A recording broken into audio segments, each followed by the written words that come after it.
Bonjour. Donc nous allons entamer cette troisième journée de négociation sur le budget européen et le plan de relance. Depuis 2 jours et 2 nuits, nous avons montré notre volonté de trouver des compromis, d'avancer. Et nous n'avons cessé, en lien très étroit avec la chancelière Merkel et avec le président du Conseil, Charles Michel, la présidente de la Commission, Ursula von der Leyen, de travailler justement à un compromis qui rende acceptable ce budget pour toutes et tous. La volonté de compromis ne saurait nous faire renoncer à l'ambition légitime que nous devons avoir. Et c'est dans les heures qui viennent que nous saurons si les deux sont compatibles. Il y a aujourd'hui plusieurs sujets qui sont encore devant nous à finaliser.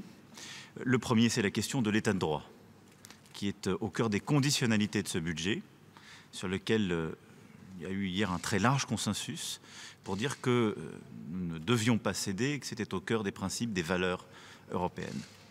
Il y a un deuxième sujet qui est celui du fonds de relance et de sa gouvernance, où on le sait, des demandes ont fait jour pour avoir plus de contrôle, plus d'intergouvernemental et ce principe d'unanimité. Des propositions ont été faites et il faut finaliser la discussion.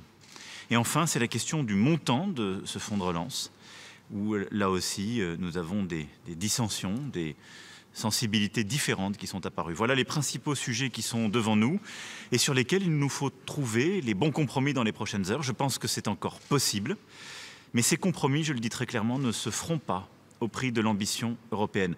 Pas pour le principe, mais parce que nous sommes face à une crise qui est inédite sur le plan sanitaire, économique et social, parce que nos pays en ont besoin et l'unité de l'Europe en a besoin.